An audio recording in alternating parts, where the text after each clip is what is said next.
Currently, the world consumes around 22,848 terawatt hours of electricity every year.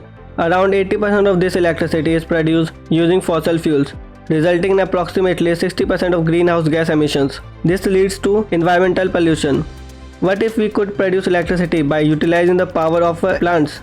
Currently, the world's forests cover around 4.06 billion hectares, which account for approximately 31% of the world's land area. If we could generate electricity by harnessing the potential of these plants, then we could produce pollution-free electricity for the entire world. Before we consider generating electricity with the help of plants, we need to understand how plants produce energy through photosynthesis.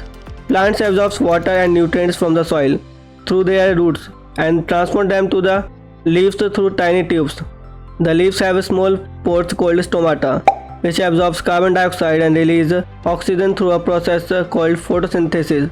Sunlight is also absorbed by the leaves and goes into the chloroplast, which contain thylakoids and liquid stroma.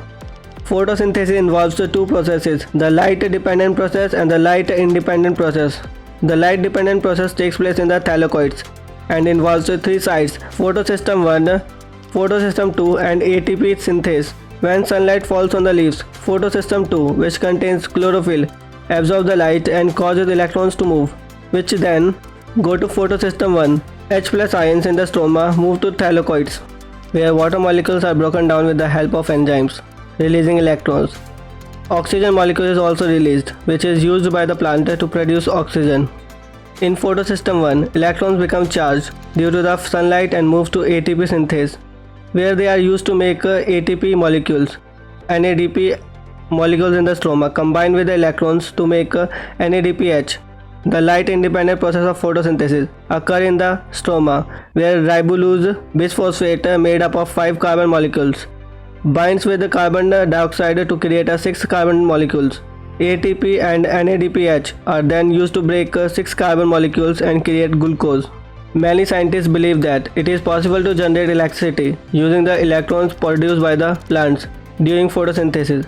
Some scientists have inserted iron and platinum electrode into leaves, with the iron acting as the anode and the platinum acting as the cathode. These electrons are then connected to a circuit, and the scientists observe that it generated around 20 microampere current and 0.28 volt of voltage. This amount of energy is small, but if we use the leaves of millions of plants, we could potentially generate a large amount of electricity. It could provide a pollution-free source of electricity for the entire world. Support the mission of making scientific knowledge accessible to everyone by sharing this video, liking the video and subscribing to this channel. See you in the next video. Bye bye.